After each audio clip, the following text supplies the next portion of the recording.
Друзья, отгремели последние салюты, отгромыхала последняя дискотечная музыка на площади Ленина. И закончились все праздничные мероприятия, посвященные 65-летию нашего прекрасного города, нашей алмазной столицы. Это, конечно, все была лирика, а я вас приветствую на нашем канале Политгараж. Друзья, город наш уже вторые сутки погружен, в дождь. Без конца идет дождь, чуть сильнее, чуть слабее. И вот уже вторые сутки, буквально днем и ночью, льет дождь без конца. Уж не знаю, с чем это связано. То ли с какой-то жарой, которая в западной части России. Там стоит жарище невыносимое. Видимо, это у нас антициклон. Или наоборот, у них антициклон, а у нас накрыл циклон. Как пишет один знакомый блогер из Владивостока. Владивосток накрыл циклон. Так вот, у нас тоже накрыло нас, капитально, Ну, такого я не помню уже, чтобы по 2 дня подряд лил дождь. Но она может быть и к лучшему, потому что на улице тепло, в принципе. И, наверное, грибы сейчас попрут, вообще. Надо обязательно как-нибудь вырваться в лес и набрать корзинку грибов. Хотя бы чисто на жарюху. Потому что заготовками заниматься как-то не айс. Ну, это не наше. Мы не любим заготавливать грибы. Они потом все равно не такие вкусные. Чисто вот на сковородочку нажарить, покушать, и можно грибной сезон закрыть. Очень много ягод в лесу. Вот буквально на подходе голубика, правильно не знаю, как-то так, голубика, уже на подходе, вот прямо обещают. Я с одними товарищами разговаривал, сборщиками ягоды, они говорят, что уже вот-вот. Красная смородина уже есть, уже люди собрали, очень много красной смородины, очень вкусная, очень кислая такая вообще из себя, просто, глаз рвет. Вот такие дела, друзья мои. У нас начался рабочий день, и мы двигаемся не на работу. У нас сегодня день посвящен государственным услугам, или госуслугам, можно так сказать. Мы сегодня попытаемся поставить автомобиль наш на учет. Надеюсь, нам повезет, потому что попытка поставить его в очередь в госуслугах, скажем так, ближайшая дата была на август месяц, по-моему, на первую неделю августа. Я приехал в ГАИ, говорю, можно будет поставить на учет автомобиль. Он сказал, инспектор сказал, приезжай во вторник в живую очередь. Ну, вживую, так вживую. Вот сегодня вторник, будем пытаться. Друзья, видите, еще даже флаги не поснимали. Желтенькие, зелененькие, бело-голубые. Это все вот флаги с символикой Республики Саха-Якутия. Ну, естественно, и с гербом нашего города. Ой-ой-ой, сколько здесь народу-то. Это вот поликлиника. Здесь всегда такая толкучка. Тут вообще опасно, передвигаться. Все места парковочные всегда заняты. Вот мы едем мимо. Мы едем на площадку ГАИ. Машин довольно прилично. Ай-яй-яй-яй. Да, живая очередь будет очень живая. Как всегда здесь. Ямы, канавы, Где тут припарковаться-то? Можно. Ну ладно, что ж, пойдем займем очередь и будем, как говорится, ожидать. Приезжать, занимать очередь. Ну что ж, сходил я в офис ГАИ. История повторяется, как и много-много лет назад. Сначала все встали в очередь, Потом, как обычно, инспектор сказал: все, кто на постановку на учет, идите на стоянку и ожидайте осмотра. Видите, полная стоянка автомобилей.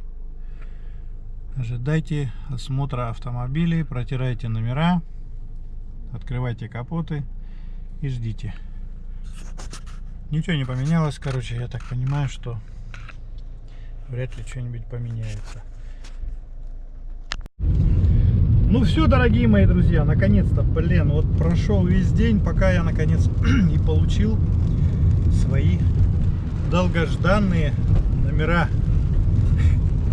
Вот они, видите, лежат, ждут. Надо только съездить теперь в магаз и купить специальные крепления для номеров. Фу, блин, весь день на это дело потратил. К сожалению, в ГАИ у нас нынче какой-то непонятный, блин, кризис. Работает всего один человек, он же на регистрации, он же на выписке документов, на выдаче номеров, короче, блин, вообще все один делает. И еще, кроме этого, он еще успевает экзамены принимать. Я так посмотрел, думаю, нифига себе, вот это, блин, вот это незаменимый человек. Или у нас в натуре, блин, в бюджете совсем все плохо стало, блин, что даже штатов не хватает в государственной инспекции. Это что-то, короче, что-то с чем-то. Ну, а, как видите, погода не меняется. Дождь идет, идет и идет. Вообще просто весь день. Вот чуть сильнее, чуть слабее, чуть сильнее, чуть слабее. Вот так туда-сюда эти качели целый день. Так это уже вторые сутки пошли. Вернее, заканчиваются вторые сутки, как у нас идет дождь. Я просто думаю, если сейчас там какие-то грибы в лесу и выросли, то я туда не полезу однозначно. Я еще говорил, что нужно съездить там грибочков где-то пособирать, хотя бы на жареху. Мне такие грибы даром не нужны. Блин, из машины не выйти, в лес не зайти. Надо немножко пару деньков подождать после того, как закончится дождь. Но, судя по прогнозу, у нас завтра будет то же самое. Тоже то же самое. Ничего нового. Дождик, дождик и дождик. Фу. Так, это мы проехали сейчас по шоссе Кирова, если помните, да? С левой стороны у нас магазин Фортуна. В Фортуне у нас что только там не было в этой Фортуне. Даже кальянная, помню, открывалась одно время.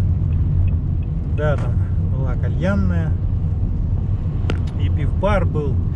И просто магазин был. И какая-то была, помню, я за шаурмой сюда ездил. Восточная шаурма. Что там только не было, и в данный момент он, конечно, закрыт и просто простаивает. Не знаю по какой причине, но, короче, простаивает. Стройка заправочного комплекса, опять-таки, пока простаивает тоже, нифига ничего не прибавляется. Стройка не идет, потому что идут дожди, а там надо монтировать оборудование, нужно запускать его. В общем, везде простой.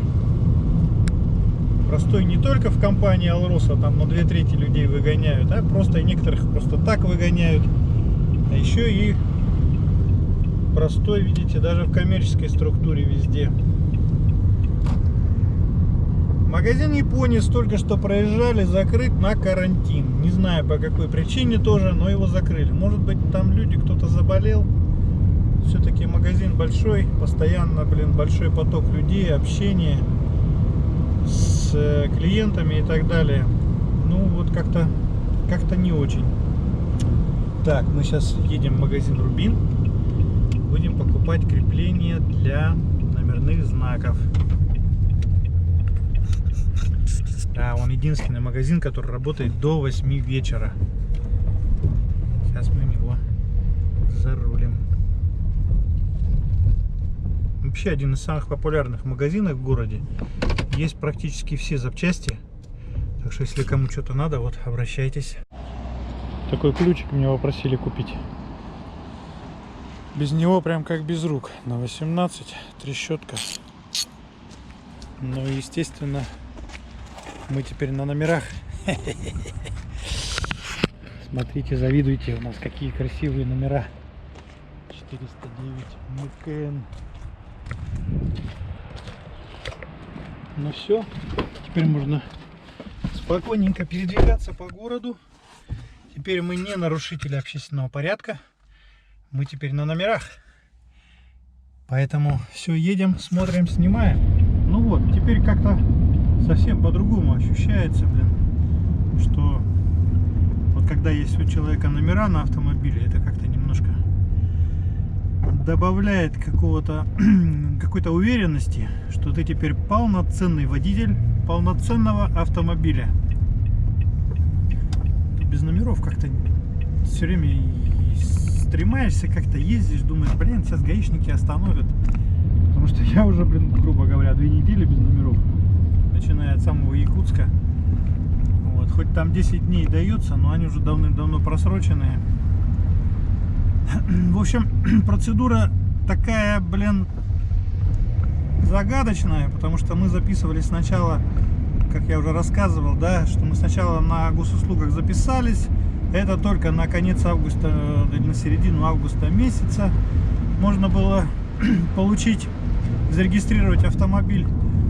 Но наше обращение туда, в госавтоинспекцию, нам сказали, что можете приходить во вторник.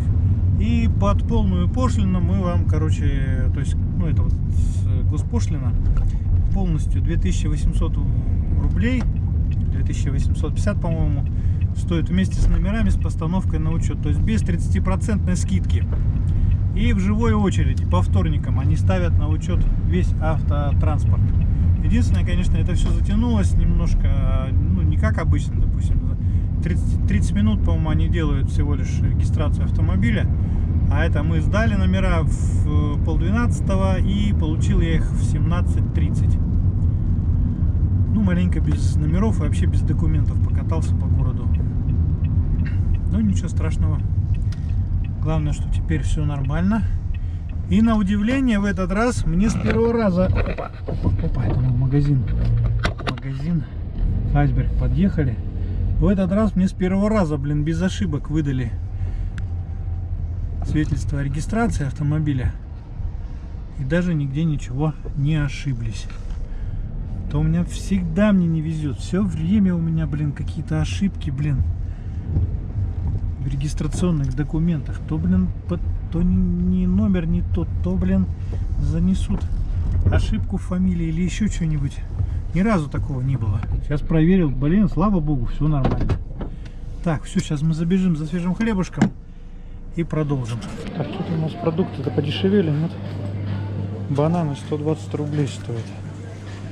Яблоки Red 270, семеринка 245, апельсины из ЮАР 195 рублей, груши узбекские 280 рублей.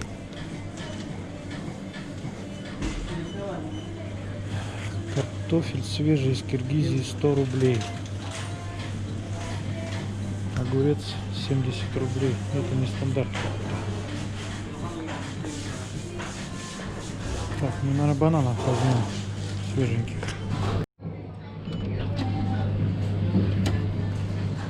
Банан.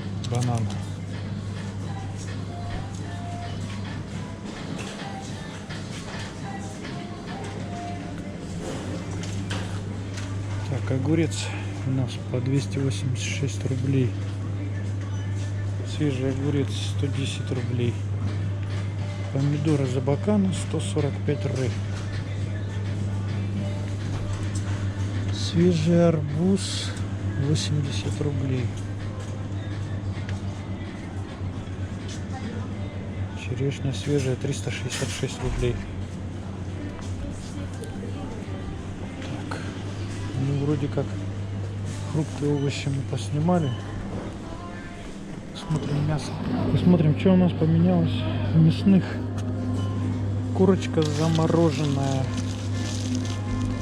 Откуда это у нас такие замороженные? Что-то не могу найти. Чебаркульская птица 212 рублей за килограмм. Такой цыпленок бройлерный халяль. Это у нас по 216 рублей. Вот такой бедрышко куриное у нас 158 рублей стоит. Такие крылья бройлерные 306 рублей килограмм. Так, что еще тут такого есть хорошего? Все куры, куры, куры. Щечки свиные. Это не то. Говядина. 565 рублей за килограмм. Тазобедренный отруб. Буйвол оковалок.